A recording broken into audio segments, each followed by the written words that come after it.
Yeah, so this here was the site of the Amber's Lounge, which used to have jam night on Sunday nights. And one Sunday, Bruce and I wandered in here, and I saw these three scruffy-looking punk rockers.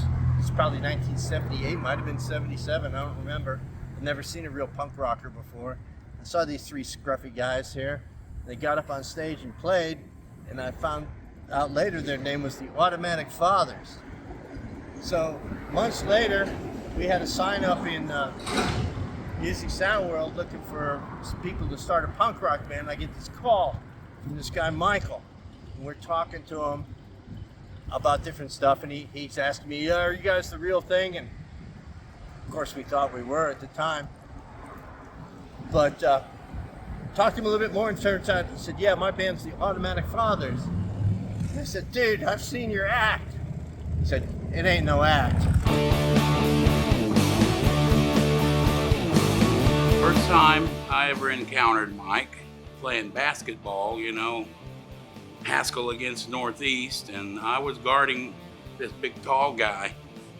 I mean, in sixth grade, he was already 6 feet tall, but me being, half Neanderthal, I got long arms, so he was trying to throw an inbound pass, and I was guarding him, He was having a hard time, so he said, hey, he looked at it and said, your foot's across the line. So I looked down, he threw the ball in right past me. That was the first time I remember ever seeing him. It was like the summer between 7th and 8th grade, I started going over to his house. He already had an electric guitar and amp and was, playing it. As far as I could tell, he played it pretty good. And I traded him some records for an acoustic. I started learning how to play a little bit. And by the next summer, we were deciding that we were going to have a band. We needed a drummer, like always. It wasn't too long after that we started writing, We called ourselves Severed Flesh. And the first song I wrote was called Wasted Bodies, Burning in Hell. You and I went over to their house over there in Broken Arrow, and he and the Automatic Fathers were playing, and we went in there and did a couple songs for them, and so then that was like the beginning, and we were pretty much friends ever after that. When I'd been hearing about this band from my kid brother, who was also a Brian, and Brian Plummer, and so they were like, oh yeah, these guys, they're like a real rock band and blah, blah, blah. So we booked a thing at a rec center somewhere. It was a Saturday, hotter than hell, in a gymnasium, and there was like 20 people there. And we played, and so then they did a little set, and so it was Michael and David Holland and Brian Holland on drums, and he was like, a little kid. They were just starting out, and they were like real serious about it. I mean, Michael and David were really trying to be a band, a real band. So then that was probably 76 or 7, I guess. And then the next time I saw them, they had become the Automatic Fathers. And by then they had gotten a whole lot better, and they'd written a couple of their own songs, legendary, their big Silver Bullet, Boy from the 50s. Well, I started that one out with the little robotic riff, and then the first verse. And Mike pretty much took it over after that.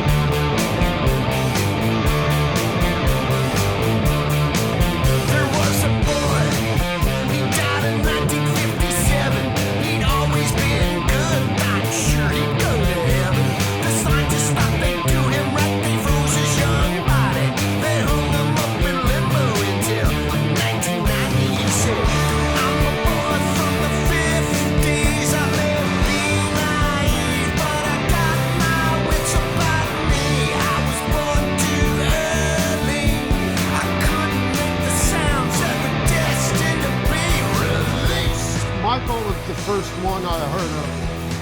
did his own material, and that really impressed me.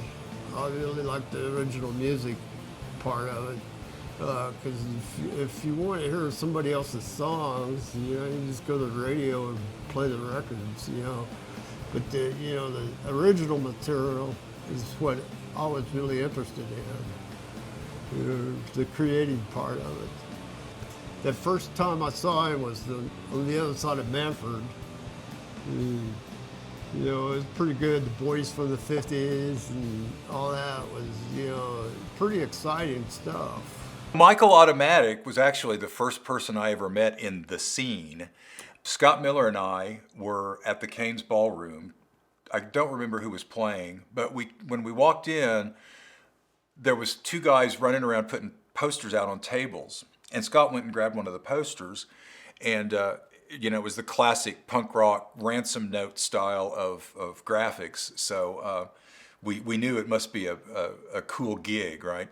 But when I asked the guy about it, and it was Mike, and he said, yeah, there's this old beer joint down on Main that is allowing bands to play, and it's got weird stuff hanging from the ceiling and all this. And by God, we were down there the next day trying to book a gig. Roger and I and Brian Plummer, I think, played the Rooster Day at like 10 in the morning. There was nobody there. And Brian Holland, I think, said, hey, let's go to the library. And there was electricity we could tap into there. So we plugged all the equipment up and set up and played there. We might have got run off of Rooster Day. I can't remember why we kind of left the main drag. But we set up and we played out there on the lawn of the Broken Arrow Library. Mike was there, David Holland. We played anywhere. If we heard of a jam night, we would show up and pretend it was a show, and if the people liked it or not, it didn't matter. If our girlfriends were there, they liked it. And Anthony showed up with Michael at my house at 6th and Peoria. They had I think he had been out seeing the Automatic Fathers, and the Fathers are just splitting up. So he brought him over to see me. We all met. Suddenly there was Joe Danger.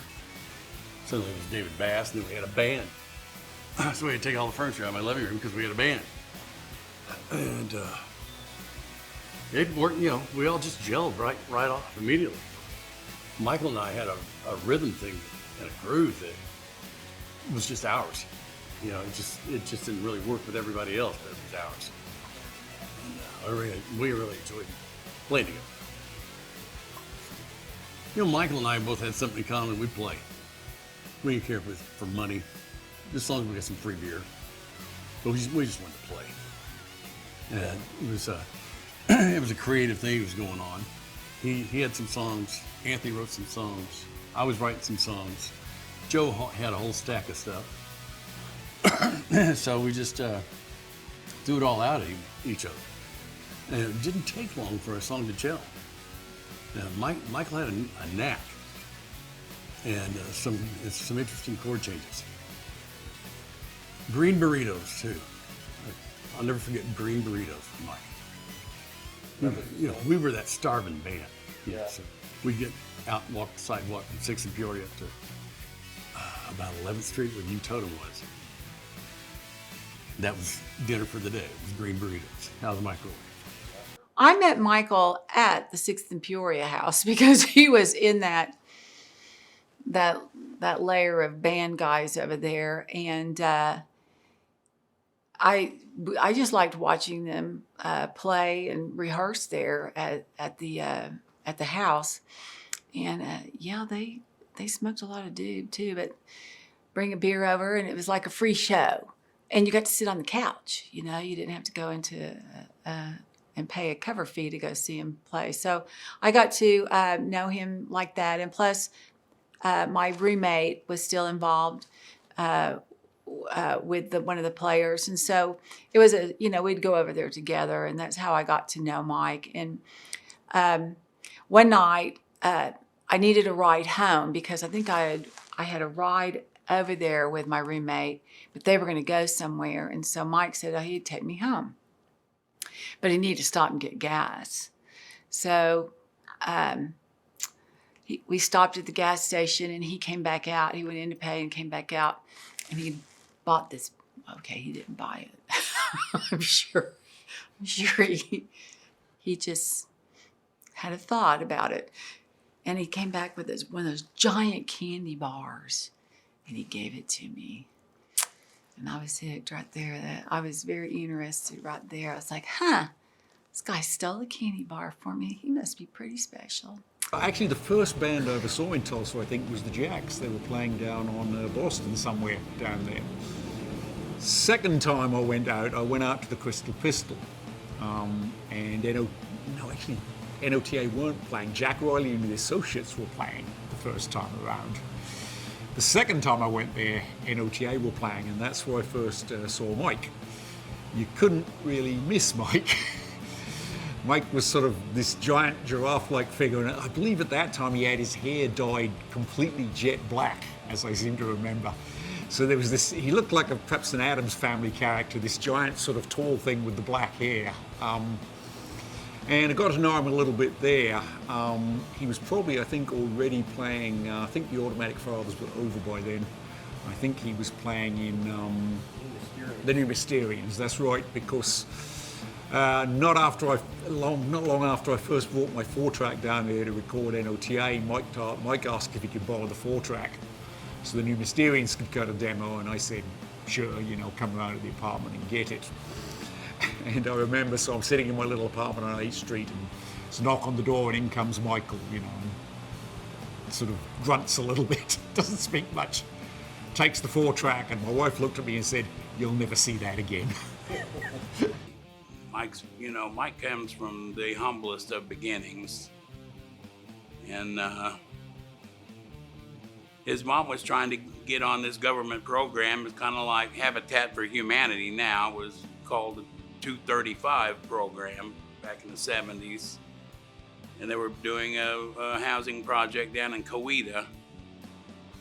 And so, she was trying to get in on that.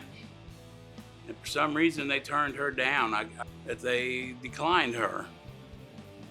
So that's kind of where that came from. We were all pissed off about that because they let her on for like a month, actually let her go out and look at a house and shit. I'm trying to get my mom on a 235, but they don't care if I live or die. They said to qualify that we gotta be poor, so I quit my job and I still do the snow.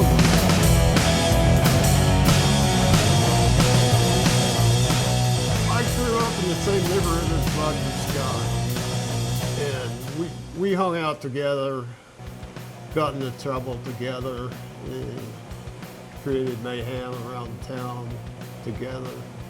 And he was, he was in the same things that I was. And he's the one that introduced me to Michael and the Jacks. And, we heard about the band in Broken Arrow that played at the Rooster Days. I thought it was pretty cool that somebody played their original music at the Rooster Days. And I'm not sure when I was formally introduced. I think it was like 78, late 78, early 79. The Automatic Fathers played at this bar on the other side of Manford. They had found somebody that's stupid enough to let them play. And we got a whole bunch of people together, like maybe 20 people, to drive out to Manford to see the Automatic Fathers. And that's how desperate we were to, see original music. I could have stayed in town and seen Jim's Weenie, That was the first time I saw Michael play. It was Michael and David and Brian. It was a very exciting time. that kind of music was kind of ruling our world, and it was fresh and it was new, and these bands started coming into Tulsa with that sound, and everybody was fired up about it.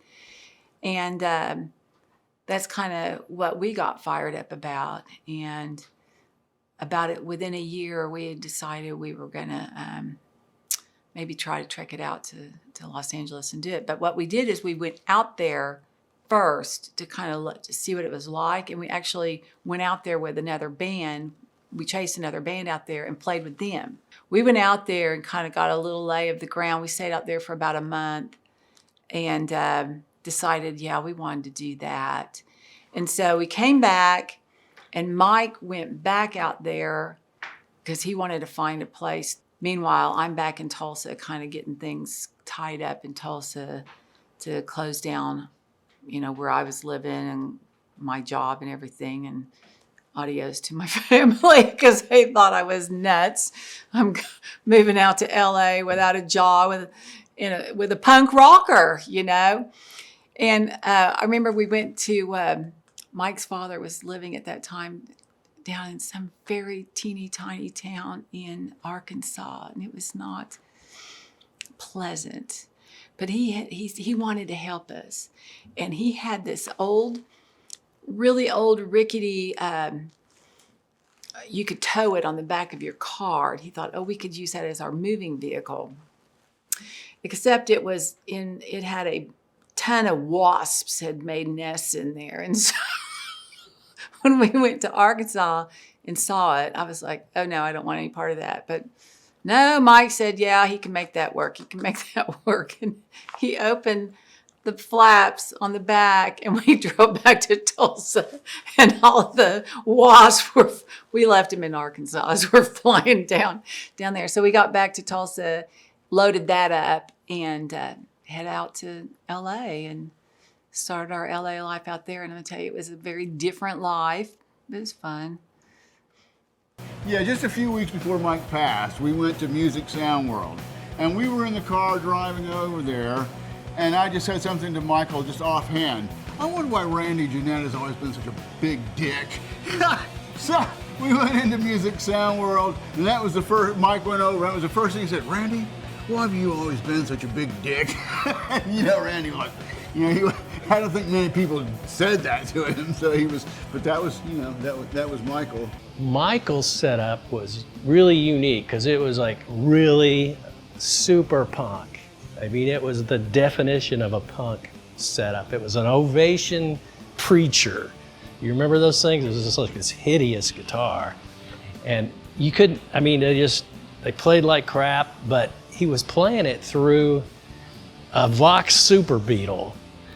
And it just worked. I mean, it was like louder than hell, and the amp was huge and buzzed like crazy because they had some fluorescent lighting in there anyway. So Sunday afternoon, just whole thing. And then they did, Boy from the 50s, and I was like, we were just completely knocked out. I mean, we were blown away because it's like, if they'd released that in London, that would have been a hit.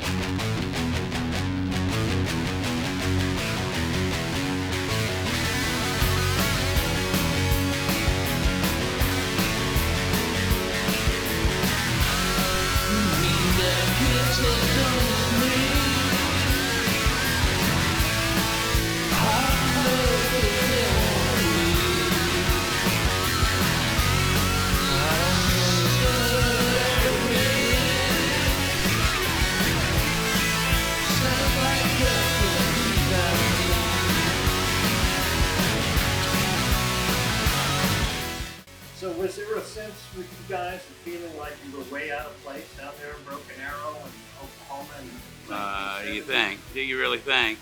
See, Dwayne, he was a little older than us, and he got a car.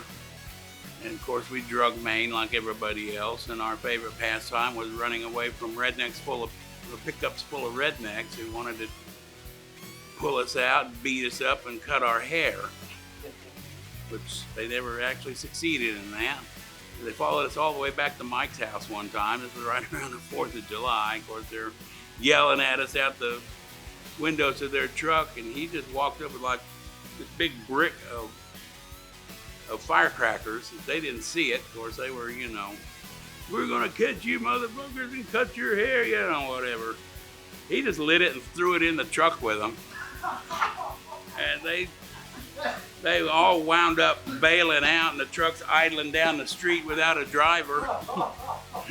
I mean, those firecrackers went off for a good, 2 or 3 minutes. Did you guys think you were wasting time playing music that nobody wanted to hear?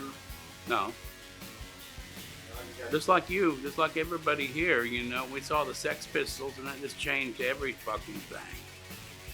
Up till then, we were trying to, I don't know, be some version of some theatrical, heavy metal rock, whatever, which we were really ill-equipped for. We saw the Pistols, and it's like, wow, we can already do that, Yeah. So no, we weren't wasting our time. We were.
And I think that that's why you see the camaraderie today and why there's still this love for Mike.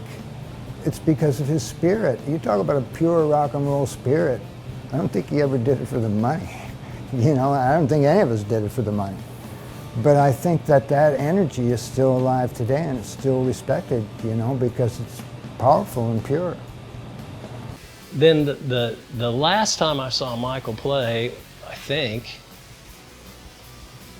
was at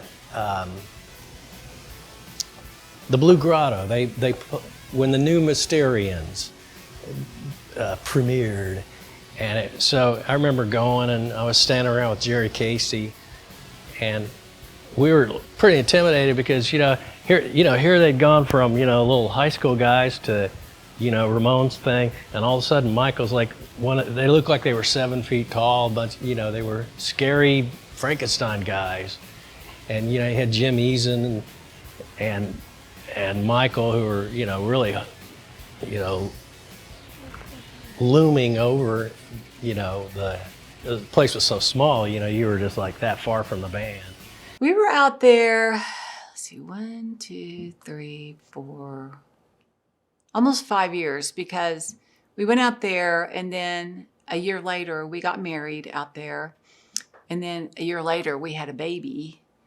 And that kind of tapered off after we had a baby, the amount of music we were doing. So we were trying to more or less concentrate at that point to record. And we'd bought a home out there. We bought our first home out there. And so how we came back to Tulsa is a very unusual story, is that we were watching the World Series, and there was a knock on our door. And we'd only lived in our house probably 2 years. It was a newer home.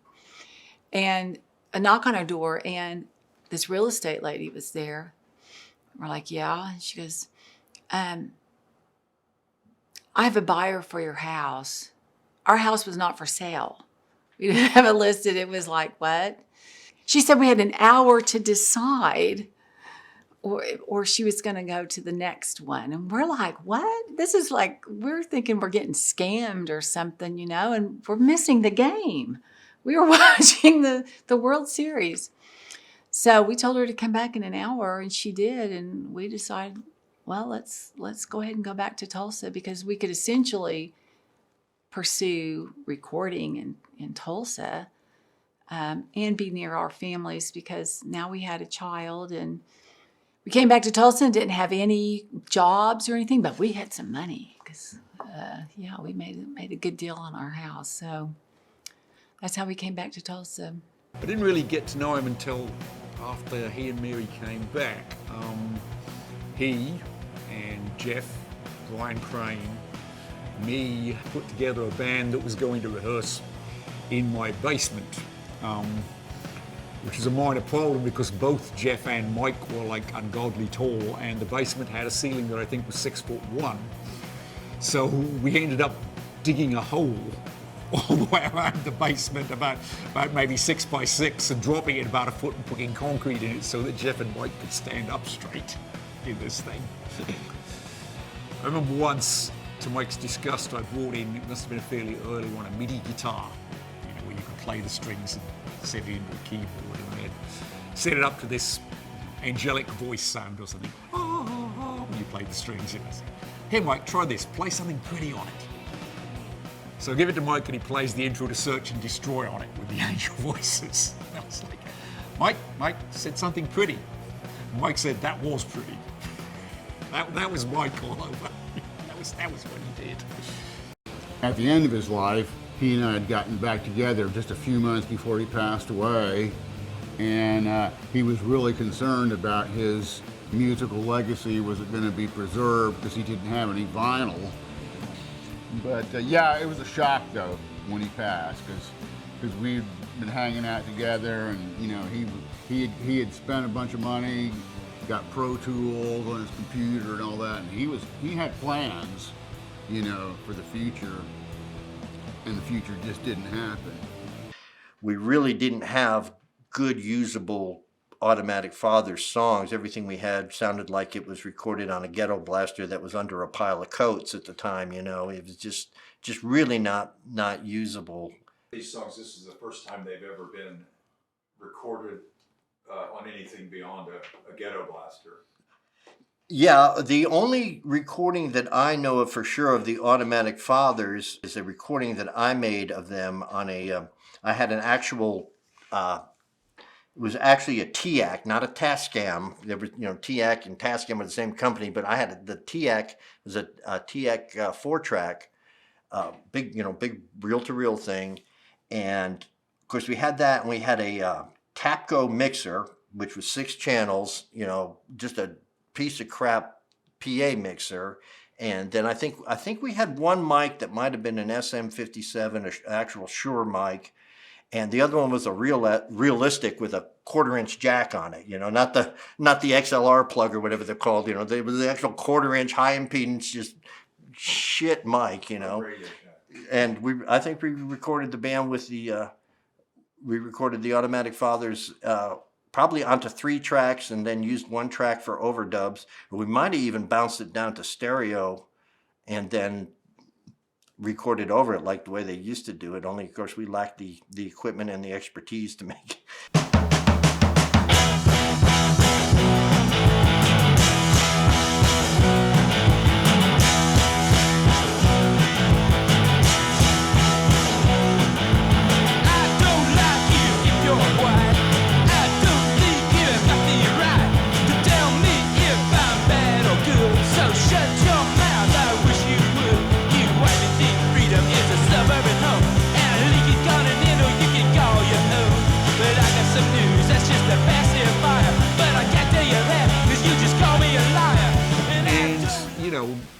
Then we'd see Mike occasionally just socially, but I didn't have that much contact with him again. And until 2006, where I spent a year living in Berkeley, California, because I was doing a master's in law. And Susie stayed back here, and she was telling me that Mike was kind of sick and in the hospital, and they really didn't know what was going on. And I flew back a couple of days before Christmas Eve from Berkeley. And I said, we better go up and see Mike tomorrow. I think he'd like to see you. I remember we went up there and Cindy said, I better go in the room first, you know, and check if he's okay to see visitors. And she came out looking very pale, and, you know, I said, sort of, what? And she said, Mike just died. Just like that. I never did get to speak to him again, which, you know, to this day sort of bothers me a little bit, you know. If I'd have gone up the previous day, you know, I'd landed, he might have still been there, but it was just a huge shock to everyone, you know. He seemed indestructible. You know, Michael was a guy that could drink an entire bottle of whiskey and then go out and play. It didn't seem that anything could really harm him, you know, but yeah, that was it, and you know, we've kind of missed him ever since.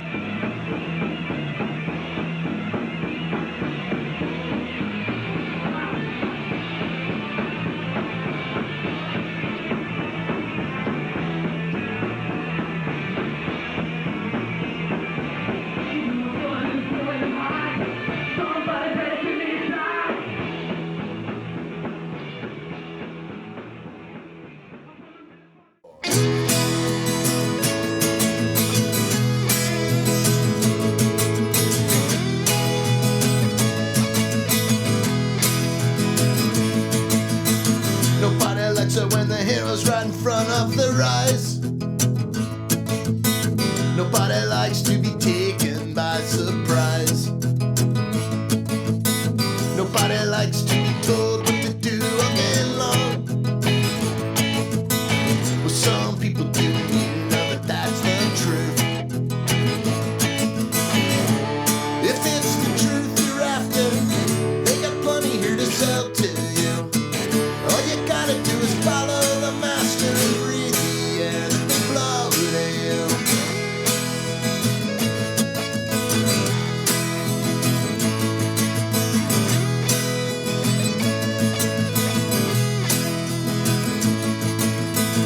I remember how hard it was here in this place.